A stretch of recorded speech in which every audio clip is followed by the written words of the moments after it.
अस्सलाम वालेकुम फ्रेंड्स। तो आज हम अपना सी प्लस प्लस का बेसिक कोर्स स्टार्ट करने वाले हैं। इसमें हम सबसे पहले देखेंगे हमारे टॉपिक्स कौन कौन से होंगे। कोर्स की आउटलाइन हम देखते हैं। और इसमें सबसे पहले हम सिंटैक्स देखेंगे सी प्लस प्लस का। सी प्लस प्लस की डाटा टाइप्स देखेंगे, आउटपुट्स देखेंगे, कमेंट्स कैसे करते हैं हम सी प्लस प्लस में, ये चीज़ देखेंगे। उसके बाद हम देखेंगे यूज़र इनपुट्स के, यूज़र कोई इनपुट अगर लेनी हो उसको वो कैसे लेगा। फिर उसके बाद हमारी कंडीशनल स्टेटमेंट्स आ जाती हैं जिसमें हम इफ स्टेटमेंट्स देखेंगे। फिर उसके बाद आ जाएगा हमारी स्विच स्टेटमेंट्स। फिर उसके बाद हम देखेंगे सी प्लस प्लस की लूप्स देखेंगे, लूप्स कौन कौन से होते हैं, उनकी टाइप्स कौन सी हैं। अरेज का टॉपिक हम कवर करेंगे, उसके बाद पॉइंटर्स कवर करेंगे, फंक्शंस, और लास्ट टॉपिक हमारा होगा स्ट्रक्चर्स का। स्ट्रक्चर तक हम अपने इस बेसिक कोर्स में सारे टॉपिक कंप्लीट करेंगे। तो सबसे पहले हम देखेंगे सी प्लस प्लस का सिंटैक्स। सी प्लस प्लस का सिंटैक्स क्या है। कोई भी कोड या कोई भी प्रोग्रामिंग लैंग्वेज है उसको लिखने का एक सिंटैक्स होता है। हम इसमें देखेंगे कि सी प्लस प्लस का सिंटैक्स क्या है। इसमें सबसे पहले हम जो चीज़ लिखते हैं वो होती है hash include IO stream, hash INCLUDE include IO stream. इसका इस लाइब्रेरी फाइल का ये फंक्शन होता है कि ये हमारे इनपुट आउटपुट को इंक्लूड करती है प्रोग्राम के अंदर। और उसके बाद हम लिखते हैं यूजिंग नेम स्पेस std।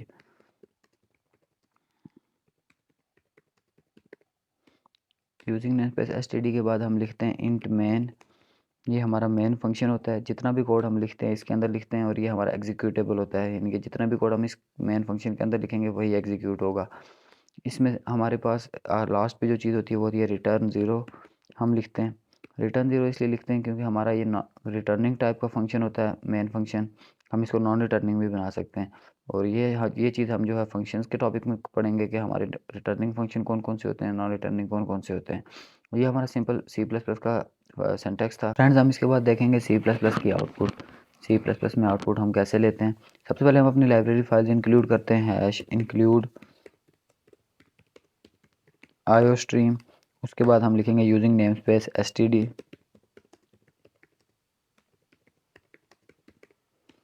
इसके बाद हम अपना मेन फंक्शन लिख लेंगे इंट मेन। उसकी बॉडी ओपन कर देंगे कर्ली ब्रैकेट्स के साथ। कोई भी चीज़ हमें लिखनी हो या डिस्प्ले करवानी हो सी प्लस प्लस में तो वो हम सी आउट के कीवर्ड के साथ करते हैं। सबसे पहले लिखेंगे सी आउट, उसके बाद डबल कोट्स ओपन करेंगे हम। डबल कोट्स ओपन करेंगे, जो इसके अंदर हम जो भी चीज़ लिखेंगे डबल कोट्स के अंदर वो एज इट इज़ प्रिंट हो जाएगी। जैसे हम लिखते हैं हेलो वर्ल्ड, हेलो वर्ल्ड लिखा हमने। इसके बाद हम लास्ट पे एंड एल लगा देंगे। एंड एल होता है हमारा न्यू लाइन पे चला जाता है कंपाइलर, और उसके बाद हम लास्ट पे लिख देंगे रिटर्न ज़ीरो। इसके बाद हम अपना कोड एग्जीक्यूट करते हैं। ये देखें ये हमारा प्रिंट होके आ गया हेलो वर्ल्ड। जैसे हमने लिखा था एज इट इज़ वैसा ही प्रिंट होके आ गया। आउटपुट में सिंपल ये होता है हमारे पास के C plus plus case sensitive language है। इसमें हर चीज़ हम जितना भी कोड लिखेंगे लोअर केस में लिखेंगे, यानी कि स्मॉल लेटर्स में लिखेंगे। और उसके बाद हम सी आउट के कीवर्ड के साथ कोई भी चीज़ हमें डिस्प्ले करवानी हो तो वो हम सी आउट के साथ करवाएंगे। जिस तरह हम यहाँ पे एक और चीज़ लिख लेते हैं, cout my name is Huzaifa. के बाद हम इसके बाद एंडल लगा देंगे लास्ट पे। अगर हम एंडल नहीं लगाते तो हमारी लाइन, जो हमारे कंपाइलर का जो कर्सर होगा वो सेम लाइन में रहेगा। ये दोबारा एग्जीक्यूट कर देते हैं कोड हम, उसके बाद चेक करते हैं इसको। ये देखें माय नेम इज़ हुज़ैफ़ा, ये प्रिंट होके आ गया एज इट इज़। इसके बाद हमारी न्यू लाइन नहीं आई। अगर हम यहाँ पे एंडल लगा देते तो ये एक हमें न्यू लाइन प्रोवाइड कर देता। इसके बाद हम लास्ट पे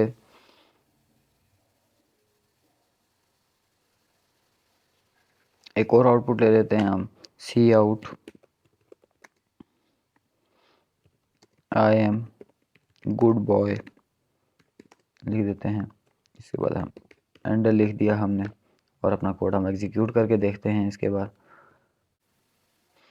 ये देखें ये हमारे पास आई एम गुड बॉय आ गया। जब हमने हुज़ैफ़ा के आगे एंडल नहीं लगाया था तो ये इसने सेम लाइन हमें उसी लाइन में प्रिंट कर दिया। न्यू लाइन में हमारा नहीं प्रिंट किया आई एम गुड बॉय, और आई एम गुड बॉय के आगे हमने एंडल प्रिंट किया था। उसके बाद हमें उसने एक न्यू लाइन यहाँ पे प्रोवाइड कर दी। तो इसके लिए हम सिंपल हुज़ैफ़ा के आगे भी एंडल लगा देंगे हम, तो ये ठीक हो जाएगा बिल्कुल। तीनों अलग अलग लाइन में प्रिंट हो जाएंगी आउटपुट्स हमारी। ये देखें सिंपल हमारी तीनों लाइन्स अलग अलग प्रिंट होके आ गई हैं, और गुड बॉय के नीचे हमारी एक एक्स्ट्रा लाइन भी आ गई है जो हमने लास्ट एंडल लगाया था। अगर हम इस हैंडल को हटा दें तो देखें हमें हमारे पास लास्ट में लाइन नहीं आएगी। ये देखें गुड बॉय के नीचे हमारे पास न्यू लाइन नहीं प्रिंट हुई, सिंपल हमारे पास 3 इकट्ठी लाइंस प्रिंट हो चुकी हैं। Hello world, my name is Huzaifa और I am a good boy. इसके बाद हम देखते हैं कि कोई भी चीज़ हमें सी प्लस प्लस में अगर कमेंट करनी है वो कैसे करना है। मतलब जो कोड हमें ज़रूरत नहीं है, हमारे काम का नहीं है, उसको हम कमेंट कर देते हैं और वो एग्जीक्यूट नहीं होता। और इसमें कमेंट्स में हमारे पास सबसे पहले सिंगल लाइन कमेंट्स होते हैं। हम 2 फॉरवर्ड स्लैशेस डाल के कमेंट कर देते हैं लाइन हमारी, उसका कलर चेंज हो जाता है और ये कोड अब प्रिंट नहीं होगा। सिंगल लाइन कमेंट, हमने सिर्फ एक लाइन अगर कमेंट करनी है तो ये हमने सिंपल इस तरह कमेंट कर दी। इसके लिए हम सिंपल 2 फॉरवर्ड स्लैशेस डाल देते हैं और उसके बाद आगे खुद ब खुद कोड कमेंट हो जाता है। हम इसको एग्जीक्यूट करते हैं। ये देखें हमारे पास सिंपल जो आउटपुट आई है इस वक्त, माई नेम इज़ हुज़ैफ़ा और आई एम गुड बॉय। जो हमने कमेंट कर दिया था हेलो वर्ल्ड, वो नहीं आया है। वो इसके बाद हम देखेंगे एक और कमेंट होता है। कमेंट की एक और टाइप होती है मल्टी लाइन कमेंट का। हमने अगर एक से ज़्यादा लाइन्स अगर या पूरा मतलब आधा काफ़ी सारा कोड हमने अपना कमेंट करना हो तो वो कैसे करेंगे। इसके लिए हम फॉरवर्ड स्लैश डालते हैं और उसके बाद स्टैटिक लिखते हैं और जहाँ पे हमने अपना कमेंट एंड करना होता है, जैसे मैंने यहाँ पे एंड करना है तो इसके बाद न्यू लाइन जिस तरह मैंने की है अपने कोड को अच्छी तरह प्रेजेंट करने के लिए, तो वहाँ पे हम दोबारा स्टैटिक डालेंगे और इसको एंड कर देंगे। यहाँ पे अब हम अपना कोड एग्जीक्यूट करके देखते हैं हमारे पास आउटपुट क्या आएगी। I am a good boy आ गया है, देखा आपने। सिंपल इसमें बाकी लाइंस नहीं प्रिंट हुई क्योंकि हमने मल्टी लाइन कमेंट के थ्रू कमेंट कर दी हैं। ये थे हमारे सिंपल आउटपुट और हमारे कमेंट्स थे। तो अब हम देखेंगे सी प्लस प्लस की data types. C plus plus में हम डाटा टाइप्स कौन कौन से यूज़ करते हैं। हम अपना कोई भी जो हमारा डाटा होता है, कोई भी हमारी चीज़ होती है, उसको हम किसी वेरिएबल में स्टोर करवाते हैं और उस वेरिएबल को हम जब स्टोर करवाते हैं तो उसके लिए हमें एक स्पेसिफिक डाटा टाइप की ज़रूरत पड़ती है कि कोई भी स्पेसिफिक हमारी डाटा टाइप होती है। अगर हमें नंबर स्टोर कराना है उसके लिए एक अलग डाटा टाइप होगी, कोई हमने करैक्टर या अल्फ़ाबेट्स हमने स्टोर करवाने हैं उसके लिए अलग हमारे पास डाटा टाइप होगी। तो सबसे पहले होती है बूलियन, इसका 1 बाइट साइज़ होता है और ये ट्रू या फॉल्स वैल्यूज़ के लिए हम जो है ना मोस्टली यूज़ करते हैं इसको। फिर होती है करैक्टर। करैक्टर में हम वो भी 1 बाइट की होती है, यानी कि हम कोई भी हमने ए खाली स्टोर करवाना है, बी सी डी इस तरह सिंगल जो है ना वो करैक्टर या लेटर जो है ना स्टोर करने के लिए होती है हमारे पास। फिर आ जाती है इंट। इंट हमारी उसका जो साइज़ होता है वो 2 या 4 बाइट्स होता है। उसके बाद उसको हम जो है नंबर्स वगैरह उसमें स्टोर करवाते हैं। फ्लॉट होता है। फ्लॉट में हम बेसिकली पॉइंट के बाद हम 6 या 7 डिजिट्स तक फ्लॉट लिख सकते हैं। जब हमें ज़रूरत हो 6 या 7 डिजिट्स हमने पॉइंट के बाद लिखने हो तो तब हम फ्लॉट टाइप यूज़ करेंगे। अगर हम डबल लिखेंगे तो उसमें ये होगा कि हम किसी भी नंबर के साथ आगे 15 डिजिट तक आगे पॉइंट में लिख सकते हैं और ये इसलिए ज़रूरत होती है। तो हम देखते हैं अभी हमारी डाटा टाइप्स कैसे होती हैं, हम उनको कैसे मतलब वेरिएबल्स को कैसे डिक्लेयर करते हैं, ये सारी चीज़ें हम कंपाइलर पे देखते हैं। इसमें सबसे पहले ये होता है कि जैसे अगर मैंने कोई नंबर स्टोर करवाना है तो मैं इंट लिखूंगा। डाटा टाइप नंबर के लिए इंट होती है। उसके बाद उसका कोई भी नाम रख दूंगा, वेरिएबल का नाम, जैसे मैं नंबर रख देता हूँ, नंबर रख दिया मैंने। उसके बाद मैं इसको यहाँ पे वैल्यू दे देता हूँ, जैसे इसको मैं 50 की वैल्यू दे देता हूँ, नंबर इज़ इक्वल टू 50। इसी तरह मैं इसको दे देता हूँ, एक करेक्टर दे देता हूँ। करेक्टर डाटा टाइप मैंने बनाई, डाटा टाइप लिखी, उसका वेरिएबल बनाऊंगा करेक्टर टाइप का, वो मैं कोई भी रख सकता हूँ, जैसे नेम हो गया। ये सिर्फ एक करेक्टर स्टोर करवाने के लिए होती है करेक्टर। तो जो करेक्टर में जब हम वैल्यू स्टोर करवाते हैं तो वो हम सिंगल कोट्स में करवाते हैं। खाली ए मैंने स्टोर करवा दिया और इसके बाद आगे मैंने सेमीकोलन लगा दिया। अगर मैंने स्ट्रिंग करवानी होगी, स्ट्रिंग हमारी इसलिए ज़रूरत होती है डाटा टाइप की, जब हमने एक करेक्टर से ज़्यादा करेक्टर या पूरा नाम स्टोर करवाना हो या पूरा पैराग्राफ स्टोर करवाना हो तो तब हम जो है स्ट्रिंग यूज़ करते हैं। तो जब यहाँ पे मैं करूँगा स्ट्रिंग इज इक्वल टू इसकी, जब हम सॉरी इसका पहले मैं नेम दे दूँगा स्ट्रिंग डाटा टाइप का।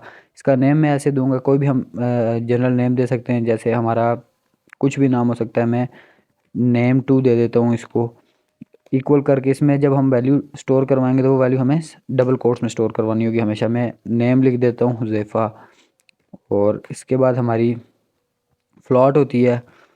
फ्लॉट में हम वैल्यू देंगे, फ्लॉट को हम इक्वल कर देंगे, सॉरी इसका हम पहले डाटा टाइप के बाद हम वेरिएबल का नेम देंगे। वेरिएबल के नेम में हम कुछ भी दे सकते हैं, फ्लॉट वार लिख देते हैं। फ्लॉट वेरिएबल है, इसको हम स्टोर कर देंगे, जैसे मैं 8.003 दे देता हूँ इसकी वैल्यू। अब हमने इसको डिस्प्ले कैसे करवाना होगा, जो हमने डाटा स्टोर करवाया है इसको डिस्प्ले कराने के लिए सिंपल आउटपुट वाला आउटपुट हो गई, सी आउट लिखेंगे, सी आउट। फिर उसमें हम इसको कॉल कर देंगे। जो हमारा ये वेरिएबल होगा नंबर, इसको मैं यहाँ पे कॉल कर दूँगा। यहाँ पे मैं इसको कॉपी कर देता हूँ, पेस्ट करके यहाँ पे हैंडल। इसी तरह मैं सबको कॉल कर दूँगा, ये इस तरह डिस्प्ले हो जाएगा जो डाटा इनके अंदर स्टोर हुआ है। इसमें आ जाएगा नेम, आ जाएगा नेम स्टोर करा दिया। फिर नेम के बाद नेम टू स्टोर करवा देंगे हम यहाँ पे। नेम टू के बाद फिर हम यहाँ पे फ्लॉट हम यहाँ पे स्टोर करवा देंगे। और ये लास्ट एक्स्ट्रा हो गया था, इसको हम कैंसिल कर देते हैं। तो इसके बाद अब यहाँ पे सिंपल मैं अपने कोड को रन करता हूँ। कंपाइल एंड रन किया, ये देखें ये हमारे पास स्टोर हो गए हैं, सॉरी डिस्प्ले हो गई हैं जितनी भी चीज़ें हमने यहाँ पे स्टोर करवाई थी। नंबर हमने 50 जो है स्टोर करवाया था, ये देखें नंबर जब हमने कॉल किया तो यहाँ पे नंबर 50 आ गया। उसके बाद फिर ए स्टोर कराया था करेक्टर में, फिर हमने करेक्टर को कॉल किया, ए भी आ गया डिस्प्ले में। हुज़ैफ़ा मैंने नेम स्टोर करवाया था स्ट्रिंग में, वो भी आ गया। उसके बाद जब मैंने फ्लॉट की जो वैल्यू स्टोर करवाई थी वो भी उसके अंदर हमारा डाटा आ गया। फ्रेंड्स, इसके बाद हमारा नेक्स्ट टॉपिक है C plus plus user inputs, कि हम यूज़र से इनपुट कैसे लेंगे सी प्लस प्लस प्रोग्राम में। तो इसमें बेसिकली हमारे पास ये होता है कि हम वेरिएबल डिक्लेयर करते हैं, उसके अंदर हम डाटा जब स्टोर करते हैं वो यूज़र के थ्रू स्टोर करवाते हैं। वो हम कैसे स्टोर करवाएंगे यूज़र के थ्रू, वो अब हम अपने इस कोड में देखेंगे। सबसे पहले हम एक वेरिएबल बनाएंगे, किसी भी टाइप का डाटा टाइप किसी भी टाइप का हम बना सकते हैं। जैसे हम इंट रख लेते हैं, इंट टाइप का हम नम बना लेते हैं, num1 हम उसका नाम रख लेते हैं। हमने अपने वेरिएबल का नाम रखा और उसके आगे हम सेमीकोलन लगा देंगे। फिर इसी तरह एक और वेरिएबल हम अपना बना देते हैं, डिक्लेयर कर देते हैं, उसमें हम वो भी इन टाइप का बना देते हैं, उसमें num2 रख लेते हैं। और उसके बाद हमने इसमें यूज़र की इनपुट कैसे लेनी है। यूज़र की इनपुट लेने के लिए इसमें हम सबसे पहले एक मैसेज डिस्प्ले करते हैं कि inter the values of numbers. तो वो हम डिस्प्ले करने के लिए सी आउट के थ्रू डिस्प्ले करेंगे। सी आउट के थ्रू डिस्प्ले करने के बाद हम डबल कोट्स में जो भी चीज़ लिखते हैं वो एज इट इज़ प्रिंट हो जाती है। तो उसके बाद हम इसमें लिखेंगे inter the values of two numbers. इसके बाद हम यहाँ पे एंडल लगा देंगे, न्यू लाइन में आ जाएंगे। इसके बाद हम यहाँ पे एक और लिखेंगे मैसेज जो डिस्प्ले होगा यूज़र को, वो होगा cout enter the value of number 1।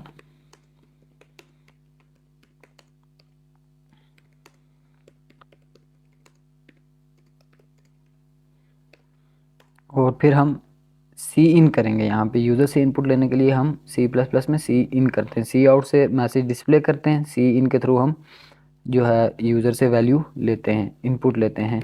C in num1 कर देंगे हम, और उसके बाद सी आउट एक और मैसेज डिस्प्ले करेंगे inter the value of number 2।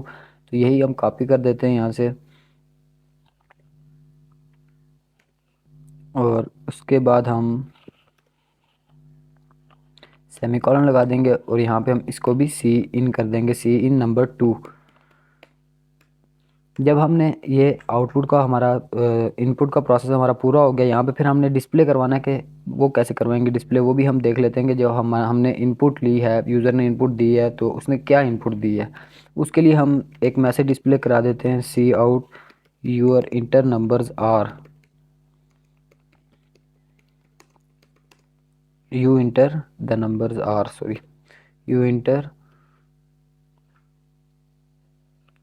The numbers are, कि आपने कौन कौन से नंबर इंटर किए हैं। आप एंडर लगा के न्यू लाइन में आ जाएंगे, सी आउट लिखेंगे और यहाँ पे हम सिंपल अपना जो हमने वेरिएबल बनाया होगा इसको कॉल कर देंगे। इसको हमने कॉल कर दिया, फिर हम सी आउट num2 हम इसी तरह उसको कॉल कर देंगे, और उसके बाद हम अपना कोड रन करते हैं और चेक करते हैं। ये देखें हमारे पास ये आ गई है, हमारी आउटपुट शो हो गई है। हमें पहला मैसेज है inter the values of 2 numbers. उसके बाद वो हमसे कह रहा है कि inter the value of number 1। यहाँ पे हम नंबर 1 की वैल्यू कोई भी इंटर कर सकते हैं, 47 इंटर कर दी मैंने। फिर ये कह रहा है कि inter the value of number 1, और दोबारा इसलिए कह रहा है क्योंकि यहाँ पे मैंने नंबर 1 को नंबर 2 चेंज नहीं किया था यहाँ पे, इस वजह से ये यहाँ पे नंबर 1 ही दोबारा शो करा रहा है।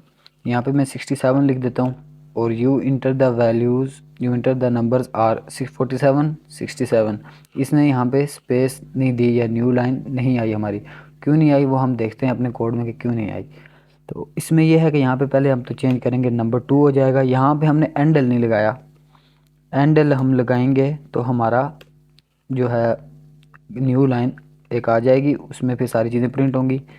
एंडल की वजह से हमें ये एक ही लाइन में प्रिंट कर रहा था। अगर हम इसको एंडल ना भी लगाएं, हम इसको ऐसे भी कर सकते हैं, एक ही सी आउट में भी हम इसको प्रिंट कर सकते हैं। वो देखें कैसे होगा। यहाँ पे हमने लिखा, ये num1 को कॉल किया, फिर इस जगह पे हम num2 को कॉल कर देंगे, कंट्रोल सी करेंगे और उसके बाद कंट्रोल वी से कॉपी कर दिया हमने।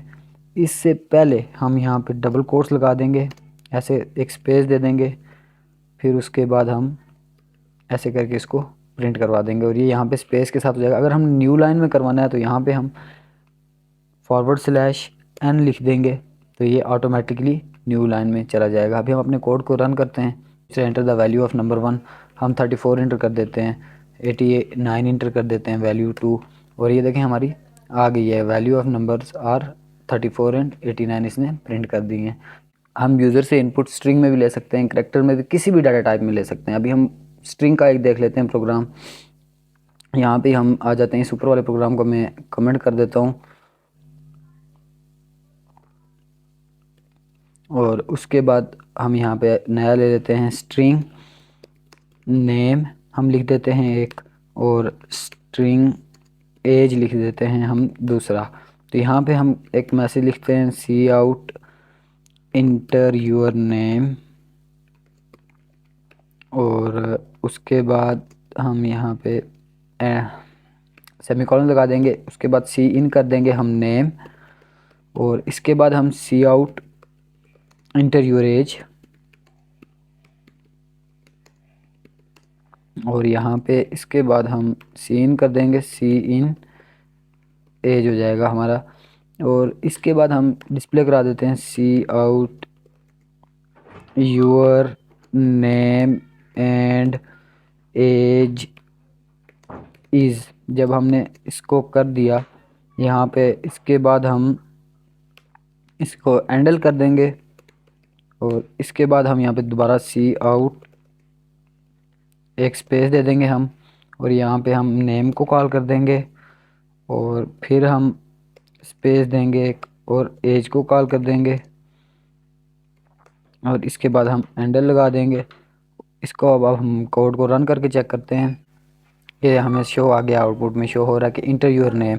नेम में अपना हुज़ैफ़ा लिख देता हूँ। इसके बाद वो कह रहा है कि इंटर योर एज, एज में अपनी लिख देता हूँ 20, और ये इसने हमें शो कर दी है।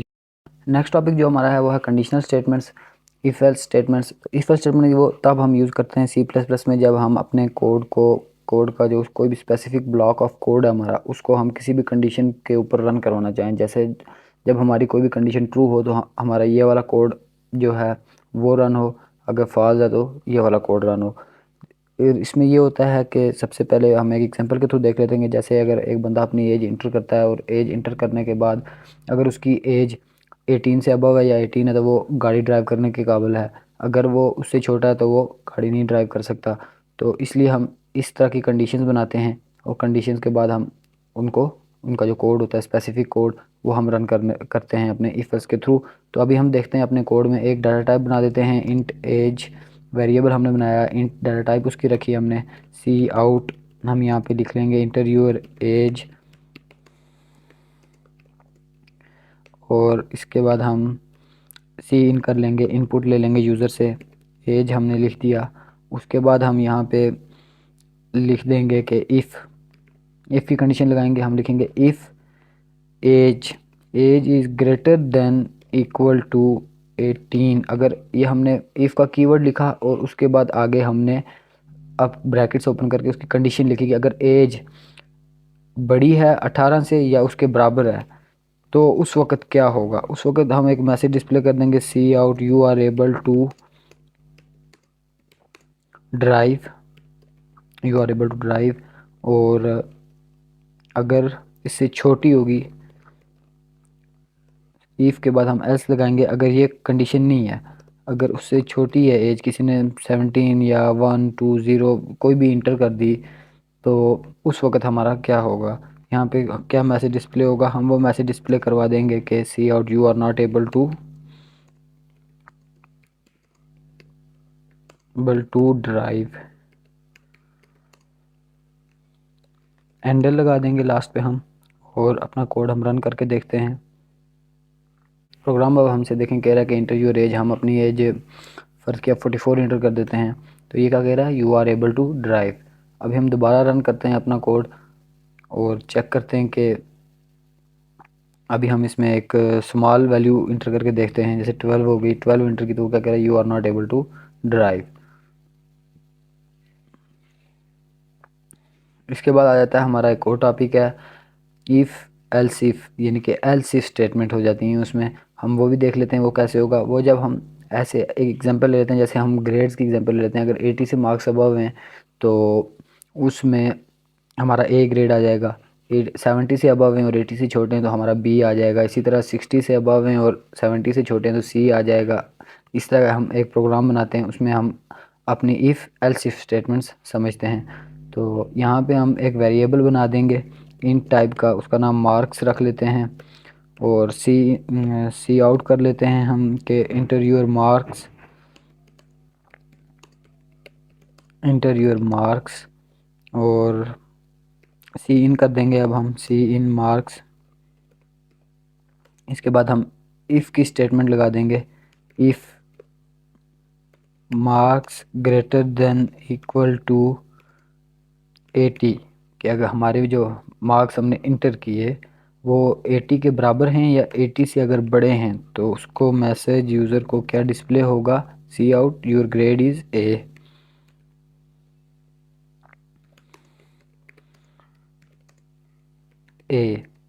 और अगर ये नहीं है, एल्स इफ़ फिर हम कंडीशन लिखेंगे अपनी, marks are greater than equal to 70 and, फिर हम एंड लगाएंगे, and marks are less than 80। ये हमने अपनी कंडीशन बनाई, सॉरी 89 नहीं 80। और इसके बाद हम यहाँ पे लिख देंगे cout your grade is B. इसी तरह हम सी डी ई और सॉरी ए बी सी और डी तक हम अपना कोड बना लेंगे। मैं अभी लंबा नहीं बनाता, शॉर्ट बना रहा हूँ। उसके बाद हम एक और कंडीशन डाल देते हैं एल्स इफ के बाद, एल्स एल्स हमारी लास्ट पे आएगी, इसमें हम लिख देंगे एल्स सी आउट कर देते हैं यहाँ पे, योर ग्रेड इज़ एफ, और हम यहाँ पे एंडल कर देंगे यहाँ पे, और अपना कोड रन करके देखते हैं। अभी हम कंपाइल एंड रन, हमसे प्रोग्राम बोल रहा है कि एंटर योर मार्क्स। अभी मैं अपने मार्क्स 90 इंटर कर देता हूँ अगर, तो उसने मुझे बता दिया योर ग्रेड इज़ ए। इसी तरह दोबारा रन करते हैं और अपने मार्क्स हम 56 या 45 कोई भी हम इंटर कर देते हैं, तो वो क्या बोल रहा है, योर ग्रेड इज़ एफ़। क्यों, क्योंकि ये 70 से छोटे हैं, 70 से छोटे इस वक्त जितने भी होंगे सब में एफ़ आएगा। और इसके बाद हम, ये था हमारा if else statement. Next topic जो हमारा है वो है सी प्लस प्लस में स्विच स्टेटमेंट्स कौन कौन सी होती हैं। तो स्विच स्टेटमेंट्स वो होती हैं इफ एल्स की तरह ही होती हैं, लेकिन इसमें हम अपना जो है कंडीशन की जगह केसेस यूज़ करते हैं। इफ़ में हम ब्रैकेट्स लगा के आगे केस यूज़ करते थे, इसमें हम अपनी कंडीशन की जगह केस यूज़ करते हैं। केस के थ्रू हम अगर 1 है 2 है 3 है 4 है, इस तरह हमारे केसेस चलते जाते हैं। तो इसमें सबसे पहले हम एक प्रोग्राम लेते हैं कि अगर डे इंटर करे यूज़र, ठीक है, तो डे तो इंटर यूज़र का अगर डे 1 है, डे तो मंडे उसको शो हो, डे 2 है तो ट्यूसडे शो हो, डे 3 है तो उसको वेडनेसडे शो हो। इस तरह हम एक अपना कोड बनाते हैं और इसके थ्रू हम स्विच स्टेटमेंट्स अपनी समझते हैं। सबसे पहले हम अपना एक डाटा टाइप वेरिएबल बना देते हैं इन टाइप का, उसका नाम हम डे रख लेते हैं, और इसको हम सी आउट एक मैसेज डिस्प्ले करा देते हैं इंटर डे। और उसके बाद हम यहाँ पे इसको सी इन कर देते हैं, सी इन डे। और इसके बाद हम अपनी स्विच स्टेटमेंट लगाते हैं, स्विच का कीवर्ड यूज़ करते हैं और उसके ब्रैकेट्स ओपन करते हैं। यहाँ पे इसके ब्रैकेट्स में हम कोई भी एक्सप्रेशन देते हैं, एक्सप्रेशन हमारा डे होगा यहाँ पे। और इसके बाद हम ब्रैकेट्स की बॉडी ओपन कर देंगे, इसकी बॉडी के अंदर जाके स्विच, इसके बाद हम इसके एक्सप्रेशन लिखा हमने यानी कि डे। तो डे के बाद हम यहाँ पे लिखेंगे केस 1, यानी कि अगर डे 1 है तो केस 1 हो जाएगा हमारा। और केस 1 लिखने के बाद हम एक मैसेज डिस्प्ले कर देंगे सी आउट मंडे। इसी तरह एंडल। और फिर हम इसके बाद एक ब्रेक लगाते हैं अपने, जब भी हमारा केस एंड होता है उस केस के बाद हम एक ब्रेक लगाते हैं। और फिर हम अपना केस 2 लिखेंगे, केस 2 यानी कि अगर जो हमारा इंटर किया हुआ डे है वो 2 है तो सी आउट करेंगे, सी आउट ट्यूसडे। और इसको हैंडल करके न्यू लाइन पे आ जाते हैं, ब्रेक लगाएंगे। इसी तरह हम आगे केस 3 भी बनाएंगे, सी आउट सॉरी केस 3। अगर हमारा डे 3 है तो फिर क्या होगा, फिर हम सी आउट करते हैं वेडनेसडे। ये हमारा वेडनेसडे हो गया। और यहाँ पे हम हैंडल कर देते हैं और ब्रेक लगा देते हैं दोबारा। फिर इसी तरह केस 4 बनाएंगे हम अपना, केस 4 में सी आउट थर्सडे। और यहाँ पे हम इसको एंड एल कर देते हैं और फिर ब्रेक लगा देंगे। हर केस के बाद ब्रेक लगाना लाजमी होगा। इसी तरह मतलब हम फर्दर केसेस बनाते जाएंगे, 5 6 7 8 9 और 10 तक हम अपने केसेस इसी तरह बनाएंगे। और सिंपल हम अपना कोड अब रन करके देखते हैं।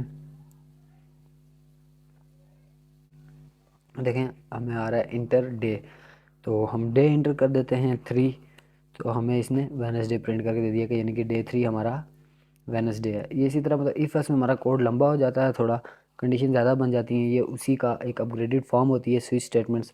हम इफ एल्स की जगह स्विच मोस्टली यूज़ करते हैं जहाँ पे हमें अपना कोड शॉर्ट लिखना होता है केसेस के थ्रू। अभी अब हम इसी तरह इसमें अब हम स्ट्रिंग्स का भी बना सकते हैं, नेम्स क्या बना सकते हैं, कैरेक्टर्स का बना सकते हैं, कोई भी हम स्विच के थ्रू काम कर सकते हैं। ये भी सेम कंडीशनल स्टेटमेंट्स ही होती हैं। दोस्तों जो हमारा नेक्स्ट टॉपिक है वो है लूप्स इन सी प्लस प्लस। तो लूप्स कितने टाइप के होते हैं, बेसिकली 3 टाइप के लूप्स होते हैं, for loop, do while loop और वाइल लूप। सबसे पहले फॉर लूप देखते हैं, उसका कोड हम कैसे लिखते हैं सी प्लस प्लस में। इसके लिए सबसे पहले हम फॉर लूप में फॉर का कीवर्ड लिखते हैं, उसके बाद उसकी ब्रैकेट्स ओपन करते हैं और यहाँ पे हम अंदर एक वेरिएबल डिक्लेयर करते हैं कि इंट टाइप का। इंट कोई भी नाम रख सकते हैं, जैसे मैंने आई रखा, आई इज इक्वल टू 0, उसके बाद सेमीकोलन लगा दिया।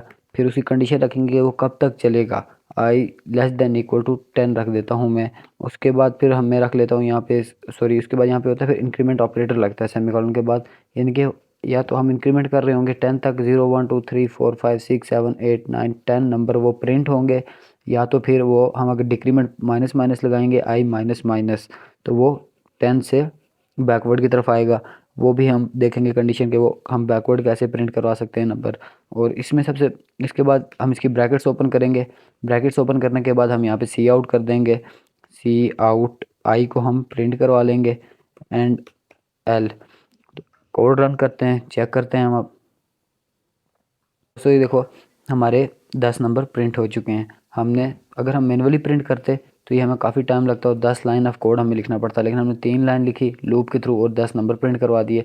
इसी तरह अब हम देखेंगे कि हमने रिवर्स में कैसे नंबर प्रिंट करवाने। तो रिवर्स में हम क्या करेंगे कि जो हम अपना वेरिएबल बनाएंगे उसको हम अपनी जो हाईएस्ट वैल्यू होगी उसके बराबर रख देंगे, आई इज़ इक्वल टू 10 रख दिया और आई इज़ यहाँ पे ग्रेटर देन इक्वल टू कर देंगे, लेस देन इक्वल टू की जगह ग्रेटर देन इक्वल टू 0 कर देंगे और यहाँ पे हम आई माइनस माइनस कर देंगे। और अब हम अपने कोड को रन करके देखते हैं, ये हमारा बैकवर्ड में प्रिंट हो जाएगा। ये देखें हमारे 10 के साथ स्टार्ट हो गए, 10 9 8 10 से बैकवर्ड सारे नंबर प्रिंट हो गए। ये तो था हमारा for loop, simple for loop. इसके बाद हम देखते हैं अपना do while loop. Do while loop में कैसे हम अपना कोड लिखेंगे। तो डू वाइल लूप में सबसे पहले हम क्या करते हैं, एक वेरिएबल डिक्लेयर कर लेते हैं int A. Do while loop का मकसद ये होता है बेसिकली कि उसमें हम जब तक हमारी कंडीशन ट्रू ना हो तब तक हमारा कोड चलता रहता है, एंड नहीं होता।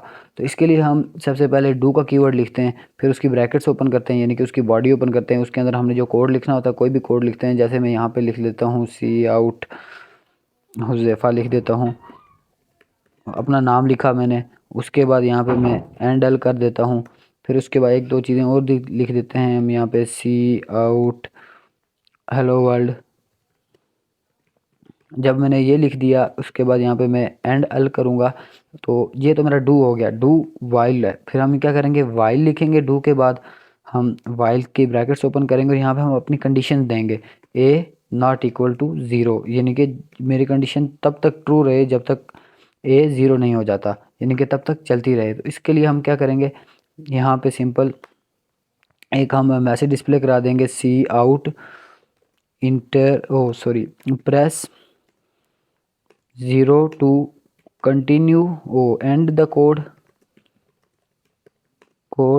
/n press any key to end the code। इसके बाद हम यहाँ पे एंडल लगा देंगे लास्ट पे ताकि न्यू लाइन में चला जाए, और उस पर सी इन ए कर देंगे हम, सी इन ए।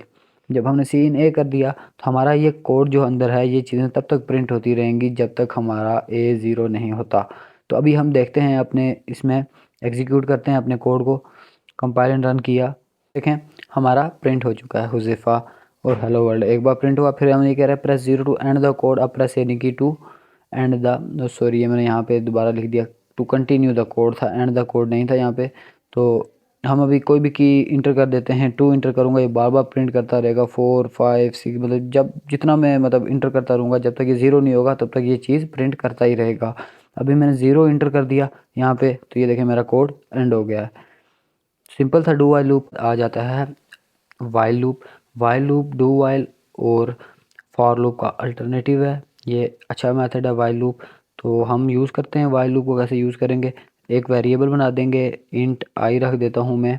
उसके बाद वाइल का कीवर्ड लिखेंगे हम, उसके बाद हम इसकी ब्रैकेट्स ओपन करेंगे और कंडीशन लिखेंगे i less than equal to 10। First की अगर हमने 10 नंबर प्रिंट करवाने हैं तो इसलिए हम आई लेस देन इक्वल टू 10। उसके बाद इसकी बॉडी ओपन की, इसकी बॉडी में हम लिख देंगे simple C out I end L, और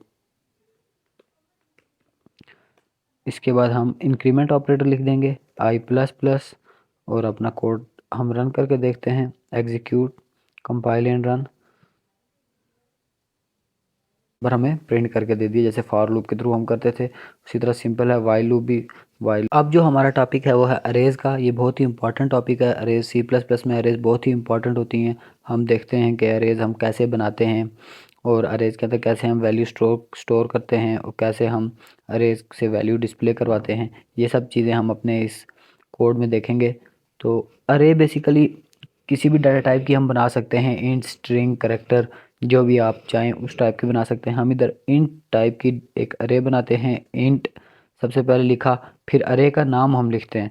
तो अरे का नाम हम अभी ARR यही रख देते हैं, और फिर उसके बाद हम उसका साइज़ देते हैं, हमें कितने साइज़ की अरे बनानी है, उसके अंदर कितने नंबर्स आने चाहिए। तो इसके लिए हम दे देते हैं साइज़ 4 दे देते हैं, और इक्वल लगा के इसके अंदर हम इसको वैल्यूज़ दे देते हैं 1 2 3 4। हम वैल्यूज़ इसको हमने दे दी, और उसके बाद हम एक अरे हमने बना दी। तो अब हम इसको समझते हैं अरे का बेसिकली कंसेप्ट है क्या। अरे का इंडेक्स जो है वो 0 से शुरू होता है हमेशा। ये अरे का साइज़ हमने 4 दिया, 1 2 3 4 हमने वैल्यू इसकी लिख दी। लेकिन जब ये हमारे रैम में डाटा पड़ा होगा तो ये 1 जो है ये 0 इंडेक्स पे होगा, 1 इंडेक्स पे 2 होगा, 3 इंडेक्स पे 2 इंडेक्स पे 3 होगा, और 3 इंडेक्स पे 4 होगा। ऐसे हमारा साइज़ 4 का अरे का पूरा हो जाएगा। अरे का साइज़ हमेशा 0 से स्टार्ट होता है, 0 इंडेक्स से। और इसमें हम आगे देखते हैं कि हमने ये डाटा डिस्प्ले कैसे करना है। तो सबसे पहले हम फॉर लूप लगाते हैं अरे में डाटा डिस्प्ले करने के लिए। फॉर कोई भी हम वेरिएबल बना देंगे int I equal to 0, I less than equal to size -1 करेंगे हम हमेशा। क्यों? क्योंकि फॉर लूप 0 से स्टार्ट होगा और साइज -1 0 1 2 3 तक हमारे 4 पूरे हो जाते हैं। 0 1 2 3 तक हमारा 4 साइज पूरा हो जाता है। साइज -1 4 -1 यानी 3 हो जाएगा और हम इंक्रीमेंट ऑपरेटर लगा देंगे आई प्लस प्लस। उसके बाद हम यहाँ पे सी आउट अरे का नाम लिखेंगे, अरे ऑफ आई यानी कि साइज़ की जगह हम आई लिख देंगे और एंडर लगा देंगे। सिंपल इस तरह हमारी अरे डिस्प्ले हो जाएगी। तो ये हमारा डाटा अरे का डिस्प्ले हो गया। 1 2 3 4 हमने जो स्टोर किया था अरे में वो डिस्प्ले हो गया। तो अब हम देखते हैं ये स्टैटिक अरे है, 1 डायमेंशनल अरे है, सिंगल अरे है। तो इसमें हम यूज़र से कैसे इनपुट लेंगे? यूज़र से इनपुट लेने के लिए हम इंट अरे तो हमने बना दी, अब हम स्ट्रिंग की अरे बना के चेक कर लेते हैं और यूज़र से इनपुट लेते हैं हम। तो अरे का हम सबसे पहले डाटा टाइप लिखेंगे स्ट्रिंग। स्ट्रिंग लिखा, फिर अरे का नाम यानी कि हमने नेम फ़र्ज़ किया स्टोर कराएं तो नेम टाइप, हमने अरे का नाम भी नेम रख लिया और यहाँ पे हम इसका साइज़ दे देंगे 4 या 5 दे देते हैं हम साइज़। इक्वल टू करके हम इस बार यहाँ पे ऐसे करके वैल्यूज़ नहीं स्टोर कराएंगे, इसमें हम यूज़र के थ्रू वैल्यू स्टोर करवाएंगे। तो हम यहाँ पे सेमीकोलन लगा देंगे। उसके बाद हम फॉर लूप लगाएंगे, सॉरी एक मैसेज डिस्प्ले करा देते हैं पहले, सी आउट इंटर नेम्स इन अरे और यहाँ पे एंड लगा देंगे हम। और इसके बाद हम यहाँ पे एक फॉर लूप लगाएंगे। फॉर इसके अंदर हम इंट आई इक्वल टू 0,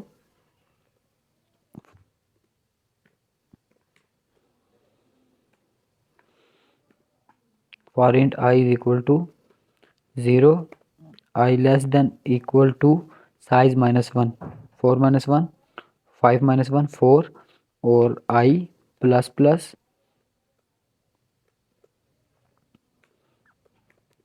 इसके बाद हम यहाँ पे करेंगे अरे में सी इन करना है हमने, तो यहाँ पे लिखेंगे हम सी इन के थ्रू हम किसी भी चीज़ में C++ में इनपुट देते हैं।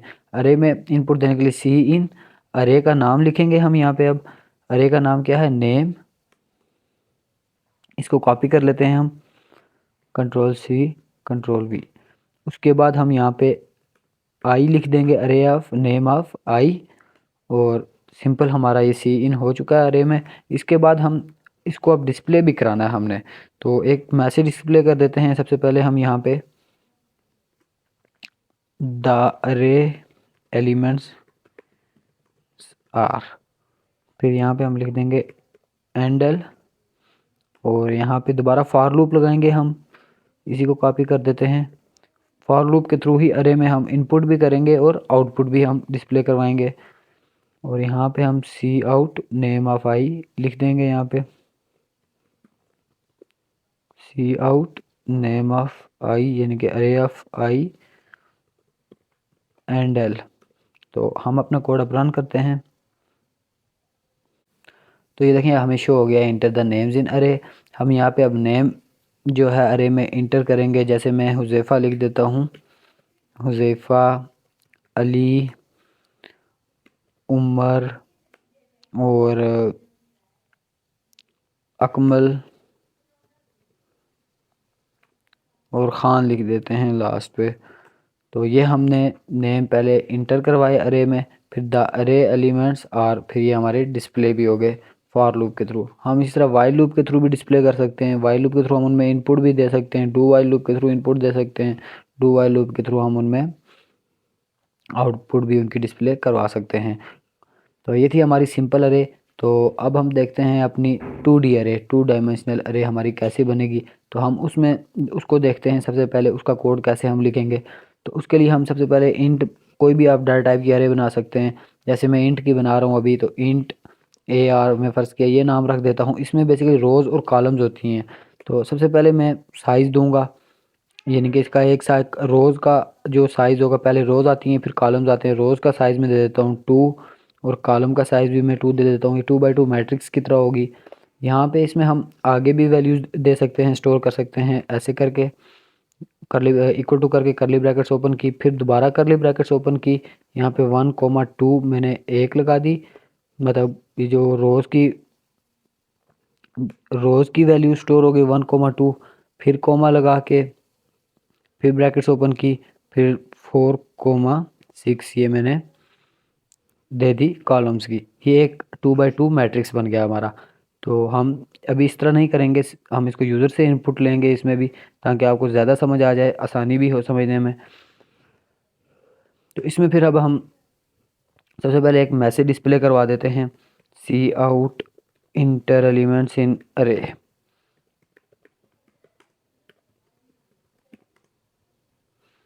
हैंडल लगा देंगे हम यहाँ पे। अब हम इसमें फॉर लूप लगाएंगे, एक फॉर लूप, और for int I equal to 0, I less than equal to size -1, यानी कि 2 - 1। यहाँ पे हम इसी तरह लिख दें i plus plus i equal to 0 है। और इसके बाद हम इसकी बॉडी ओपन कर देंगे। बॉडी ओपन करने के बाद ये हमने लगाया पहले रोज़ के लिए फॉर लूप, दूसरा नेस्टेड फॉर लूप यूज़ होगा। दोबारा फॉर लूप लगाएंगे, for int J equal to 0, J less than equal to, ये अब हम कॉलम्स के लिए 2 - 1 हमारा साइज है यहाँ पे भी, तो इधर भी हम 2 - 1 लिख देंगे। उसके बाद जे प्लस प्लस, फिर इसकी बॉडी ओपन करेंगे हम। इसकी बॉडी में अब हम सी इन करेंगे, सी इन अरे का नाम लिखेंगे आई, और दोबारा जे लिख देंगे, आई और जे। फिर हम इसी तरह ये हमने सी इन करा ली अरे में। इसके बाद हम इसकी आउटपुट डिस्प्ले कराना चाहते हैं, तो सी आउट द अरे एलिमेंट्स आर, ये एक मैसेज डिस्प्ले हो गया। और अब हम यहाँ पे दोबारा फॉर लूप लगाएंगे, नेस्टेड फॉर लूप। तो फॉर लूप यहाँ पे सी इन की जगह सी आउट कर देंगे हम, सी out array of I J, C out array of I J लिखा हमने। और इसके बाद यहाँ पे सी आउट हैंडल कर देंगे हम। और अब हम अपना कोड चेक करते हैं, compile and run. Inter elements in अरे, तो हम इंटर कर देते हैं। जब हमने इंटर करवा दिया, द एलिमेंट्स ऑफ अरे आर 1 2 4 5, ये इनके दरमियान हमें गैप नहीं आ रहा, अभी ये जुड़े जुड़े हुए आ रहे हैं, 12 और 45 लग रहा है। इसके लिए हम यहाँ पे इसके आगे दे देंगे साइज ऐसे करके। फिर अब हम थोड़ी स्पेस हो जाएगी, और अब हम इसको रन करते हैं और देखते हैं अपने कोड को। इंटर एलिमेंट्स इन अरे 2 3 4 5 इंटर किया, ये देखें अभी हमारी 2x2 मैट्रिक्स की तरह बन गया। ये जो एंडल सी आउट एंडल मैंने लिखा है, इसका ये फंक्शन है यहाँ पे कि जब हम हमारा 2 प्रिंट होगा, 2 के बाद ये इस लूप से बाहर आएगा, इस सॉरी पहले 2 प्रिंट होगा, फिर इस लूप में आएगा, फिर यहाँ पे हमारा 3 प्रिंट हो जाएगा, रो पहली रो प्रिंट होगी, फिर वापस इन लूप से बाहर आएगा, फिर 4 प्रिंट होगा, फिर 5 प्रिंट होगा। इस तरह ये हमारी प्रिंट हो जाएगी। तो ये स्पेस भी बन गई, मैट्रिक्स भी आ गया। अगर हम ये हैंडल नहीं लगाते, ये सिंगल लाइन में ये प्रिंट हो जाएगा। अभी हम इसको हटा के देखते हैं, तो ये सारा एक सिंगल लाइन में प्रिंट हो जाएगा। 3 4 5 ये मैंने वैल्यू दी, ये देखें ये हमारा सिंगल लाइन में एक प्रिंट हो चुका है। अगर हम हैंडल लगाएंगे तो ये होगा एक प्रॉपर 2x2, या जितना आपने साइज़ दिया होगा 2x3 4x6 की मैट्रिक्स की तरह प्रिंट हो जाएगा, और आपकी आउटपुट अच्छी लगेगी। तो ये थी हमारी अरेज 1D अरे और 2D अरे। फंक्शंस क्या होते हैं? Function in C++। Basically functions हमारे पास दो टाइप के होते हैं, returning function, non returning function. Returning function वो होते हैं जिन फंक्शन के नाम के साथ हम डाटा टाइप यूज़ करते हैं, और नॉन रिटर्निंग वो होते हैं जिन फंक्शन के नाम के साथ हम डाटा टाइप नहीं, वाइड यूज़ करते हैं, वाइड का कीवर्ड हम यूज़ करते हैं, तो वो हमारे नॉन रिटर्निंग फंक्शन होते हैं। और जैसे मैं आपको एग्जांपल बताता हूँ, इंट फंक अगर हम लिखेंगे तो ये हमारा रिटर्निंग फंक्शन होगा, इसको हमें वापस रिटर्न भी करना पड़ेगा। और इसी तरह जब हम नॉन रिटर्निंग फंक्शन बनाएंगे तो वो हमारा वाइड के साथ बनेगा, वाइड फंक, तो इसमें हम ऐसे करके लिख देंगे डाटा टाइप, और इसमें हमें रिटर्न करने की कोई ज़रूरत नहीं पड़ती। तो इसी तरह रिटर्निंग फंक्शन में भी आगे दो किस्म के फंक्शन होते हैं, आर्ग्यूमेंट फंक्शन और नो आर्ग्यूमेंट फंक्शन, और नॉन रिटर्निंग में भी इसी तरह होते हैं, दो आर्ग्यूमेंट फंक्शन और no argument function. Argument function हमारे वो होते हैं कि जिनके पैरामीटर्स में हम आर्ग्यूमेंट्स पास करते हैं, जैसे इंट ए इंट बी हम दे देंगे, और ये हमारे पास आर्ग्यूमेंट फंक्शन बन गया, और ये हमारा नो आर्ग्यूमेंट फंक्शन है। इसी तरह हम आगे मैं एक एग्जांपल देता हूँ, एक कोड लिखता हूँ, उसमें आपको बताऊंगा डिक्लेयर कैसे करते हैं फंक्शन, और फंक्शन को आप कॉल कैसे करते हैं। इसके काफ़ी सारे मेथड हैं, मैं आपको एक सिंपल मेथड बताऊंगा। सबसे पहले हम अपनी लाइब्रेरी फाइल्स इनपुट कर देते हैं, तो हैश इंक्लूड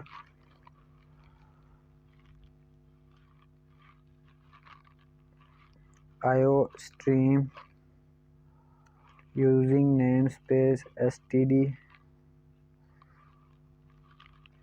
और इसके बाद इंट मेन, ये हमारा मेन फंक्शन होता है, हम इंट से बनाते हैं, और इसको हम वापस इससे कुछ नहीं रिटर्न करवा रहे होते, तो हम इसलिए लास्ट पे रिटर्न 0 लिख देते हैं। तो फंक्शंस हम मोस्टली मेन फंक्शन से पहले बनाते हैं और उनको मेन फंक्शन में कॉल कर देते हैं। हम मेन फंक्शन के बाद भी बना सकते हैं, मेन फंक्शन के बाद बना के उनको मेन फंक्शन में कॉल कर सकते हैं, जो भी जिस तरह भी आपका दिल करे आप उस तरह बना सकते हैं। तो हम एक नॉन रिटर्निंग फंक्शन बना लेते हैं, वॉइड एडिशन का बना लेते हैं एडिशन के नाम से, और इसमें हम अपने आर्ग्यूमेंट्स दे देते हैं, इन ए और इन बी। पहले मैं आपको बता देता हूँ कि नो आर्ग्यूमेंट फंक्शन किस तरह बनेगा।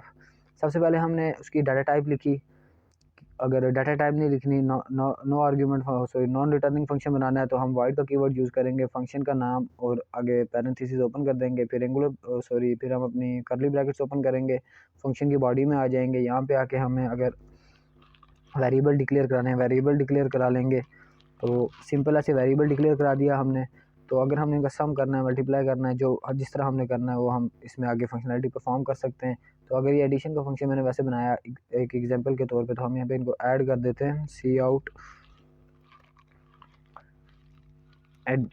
एडिशन हम लिख लेते हैं यहाँ पे सिंपल, और यहाँ पे हम इनको वैल्यूज़ भी दे देते हैं, हम simple int A is equal to 10, और बी को हम दे देते हैं बी इक्वल्स टू 20, और उसके बाद एडिशन हम यहाँ पे इनको सिंपल ए प्लस बी कर देंगे, और एंड हम लास्ट पे लगा लेते हैं। और इसी तरह हम इस अपने फंक्शन को, हमारा फंक्शन है, इसको हम कॉल कर देते हैं अपने मेन फंक्शन में। तो हम मेन फंक्शन जब कॉलिंग करेंगे, सिंपल फंक्शन का नाम हम लिखेंगे कंट्रोल सी कंट्रोल वी, और उसके बाद हम इसके आगे सेमीकोलन लगा देंगे। हम अपना कोड रन करके चेक करते हैं, अभी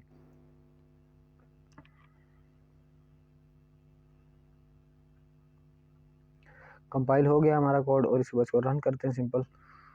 तो ये देखें गाइस, सिंपल हमारे पास कोड में एडिशन इज इक्वल टू 30 आ गया है। ये हमारा फंक्शन था। फंक्शन हमें बेसिकली इसलिए बनाते हैं ताकि हमारे इजी वे रहे, ताकि हम अपना कोड मेन में हमें ज़्यादा कोड ना लिखना पड़े, और हम डिफरेंट फंक्शन बना के, फंक्शन किस्म के मॉड्यूल्स होते हैं, मॉड्यूल्स बना के और हम अपना कोड परफॉर्म कर सकें। तो ये देखें एडिशन आ गया, एडिशन इक्वल 30 20 प्लस, देख सकते हैं 20 + 10 30 होता है। और इसी तरह हम अपना अगर आर्ग्यूमेंट फंक्शन हम बनाना चाहें इसी में सिंपल, तो हम इसी को कॉपी कर लेते हैं, नॉन रिटर्निंग टाइप का अगर हम फंक्शन बनाना चाहें, तो इसमें हम कंट्रोल सी से कॉपी कर दें, कंट्रोल वी पेस्ट हो गया। तो हम इसको मल्टीप्लिकेशन का बना देते हैं, प्रोडक्ट वाइड प्रोडक्ट, इसके अंदर हम वैल्यूज़ दे देते हैं, सिंपल इंट सी और इंट बी, कोई भी वैल्यूज़ दे सकते हैं जो आपका दिल करे।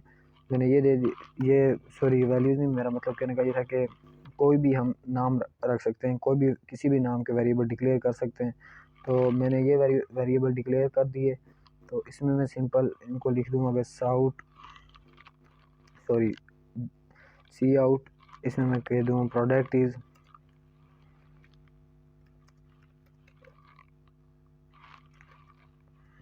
तो ये हमें सी और बी को मल्टीप्लाई करा देता हूँ सिंपल आपस में, सी स्टेरिक बी हैंडल। तो अभी मैं इस फंक्शन को भी कॉल करवा देता हूँ, यहाँ पे सिंपल फंक्शन का नाम होगा और उसके बाद कंट्रोल भी, और ये हमारे पैरामीटर्स हैं, हम इन पैरामीटर्स में वैल्यूज़ पास करेंगे। ये इन टाइप की वैल्यू थी। सी की वैल्यू आपने जो देनी है, मैं 2 दे दूंगा, 2,3 दे देते हैं हम, और उसके बाद हम लास्ट पे सेमीकोलन लगा देंगे। तो इस तरह हम इनको कॉल करते हैं आर्ग्यूमेंट्स फंक्शन को। और जो हमारे नो आर्ग्यूमेंट फंक्शन है, जिनके हम आर्ग्यूमेंट्स नहीं पास करते, तो उनको हम सिंपल इस तरह कॉल करते हैं। तो इसको रन करके देखते हैं हम अपने कोड को। Sorry, C out the product is.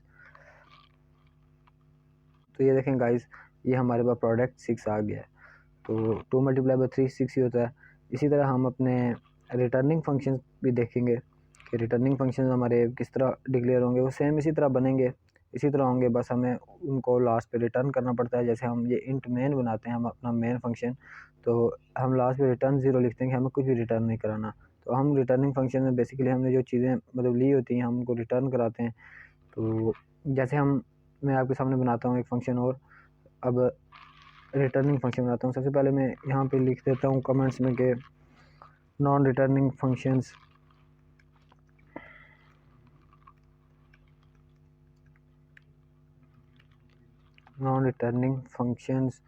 और उसके बाद इसमें लिख देता हूँ मैं नो आर्ग्यूमेंट।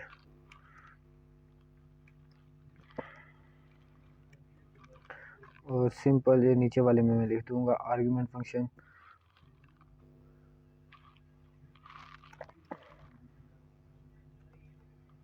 इसी तरह हम रिटर्निंग फंक्शन बनाएंगे अब। तो आउट कर देता हूँ यहाँ पे रिटर्निंग फंक्शंस, और उसके बाद हम इनको डिक्लेयर कर देंगे इन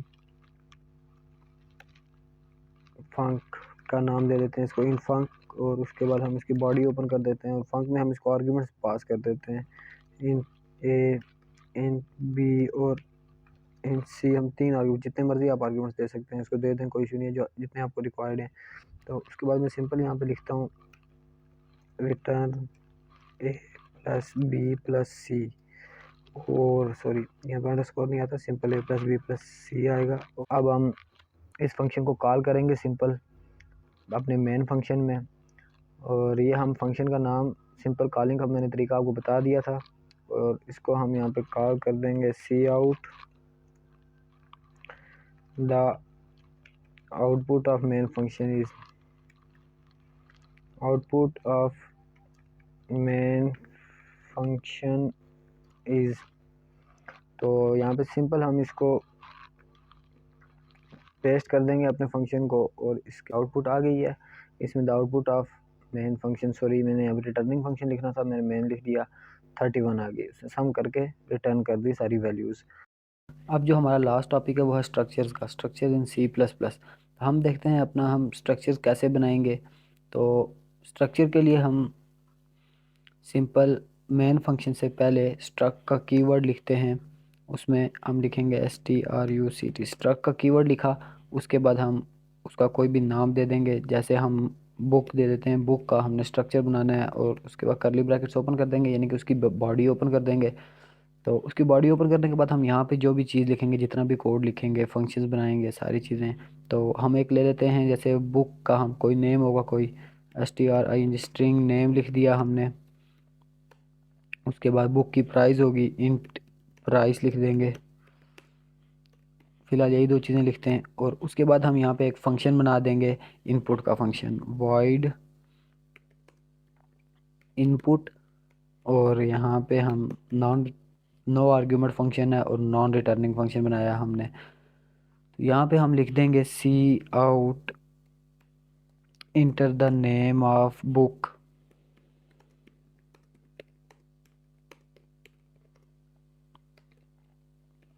इसको सी इन कर देंगे नेम को, सी आउट दोबारा करेंगे हम enter the price of book.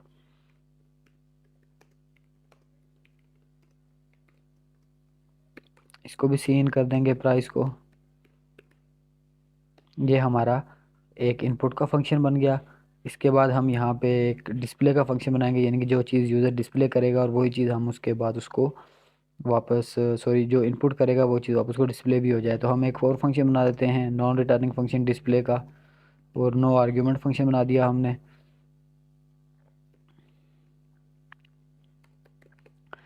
और इसमें हम लिख देंगे सिंपल अपना सी आउट, अपनी डिस्प्ले करा देंगे द बुक नेम इज़, ऐसे करके आगे हम नेम को कॉल कर देंगे। फिर हम दूसरी सी आउट लिख देंगे बुक प्राइस इज़, यहाँ पे प्राइस कॉल करवा देंगे हैंडल। और ये इसलिए होता है बेसिकली, हम स्ट्रक्चर इसलिए बनाते हैं क्योंकि ताकि हमारे कोड की रीयूजेबिलिटी बढ़ जाए। अब हमने एक बार स्ट्रक्चर बना दिया, इसके अंदर फंक्शन बना दिए, हम इसको बार बार कॉल कर सकेंगे, न्यू ऑब्जेक्ट्स बनाएंगे उनके थ्रू भी कॉल करेंगे। और इसमें हम जब अपना स्ट्रक्चर लिख लेते हैं, अपने स्ट्रक्चर में हमने कोड लिख लिया, इसको फिर मेन फंक्शन में कैसे कॉल करेंगे, तो इसके लिए हमें एक ऑब्जेक्ट बनाना होगा स्ट्रक्चर का। ऑब्जेक्ट कैसे बनाते हैं? ऑब्जेक्ट ऐसे बनाते हैं कि जो हमारे फंक्शन का नाम होता है पहले वही सेम नेम लिखते हैं, फिर ऑब्जेक्ट का नाम लिखते हैं, मैं ओबीजे लिख लेता हूँ। फिर उसके बाद हम इसी ऑब्जेक्ट के थ्रू डॉट लगा के अपने फंक्शंस कॉल करते हैं। ओबीजे डॉट लिखा मैंने, ये मेरे डिस्प्ले हो गए सारे। पहले मैं इनपुट वाला फंक्शन यहाँ पे कॉल कर देता हूँ, फिर इसी तरह ओबीजे डॉट करूँगा मैं तो इन डिस्प्ले वाला फंक्शन आ जाएगा। पहले इनपुट हो गया, फिर डिस्प्ले वाला, फिर आगे सेमीकोलन लगा दिया हमने। इसी तरह मैं इसके बहुत सारे ऑब्जेक्ट्स बना सकता हूँ। बुक OBJ2 लिख देता हूँ मैं, और यहाँ पे OBJ2 डॉट लगा के मैं जो हमने वेरिएबल्स बनाए हैं हम उनको भी कॉल कर सकते हैं। ये किया, इसके आगे इक्वल टू लगा के फिर हम यहाँ पे वैल्यू दे देते हैं, बुक का कोई भी नेम होगा, जैसे मैथ कर लेते हैं, और यहाँ पे सेमीकोलन लगा दिया। OBJ2 डॉट, यहाँ पे मैं इसकी प्राइस भी लिख सकता हूँ, प्राइस का वेरिएबल भी मैंने कॉल करवा दिया। प्राइस हमारी क्योंकि इंट में है तो हमें स्ट्रिंग के लगाने की, डबल कोट्स लगाने की ज़रूरत नहीं है, तो हम यहाँ पे सिंपल इसकी प्राइस लिख देंगे 300, और ये हमने लिख दिया। फिर इसके बाद एक डिस्प्ले का फंक्शन भी कॉल करवा सकते हैं हम, OBJ2 डॉट डिस्प्ले कर देंगे हम। और अब हम अपना कोड रन करके चेक करते हैं। इससे पहले रिटर्न 0 लिख देते हैं, और अब अपना कोड चेक करते हैं हम। ये देखें हमारा आ गया inter the name of book, तो बुक का नेम हम इंग्लिश लिख देते हैं, यानी कि इंग्लिश की बुक है, उसकी प्राइस हम 400 लिख देते हैं। इसने हमें डिस्प्ले भी कर दी कि book name is English, book price is 400।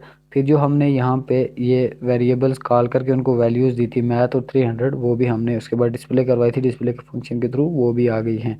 तो ये था हमारा स्ट्रक्चर, और हमारा C++ का बेसिक कोर्स कंप्लीट हो गया है आज। अगर आपको वीडियो अच्छी लगे, शेयर करें, सब्सक्राइब करें चैनल को, और लाइक करें वीडियो को। Thank you very much.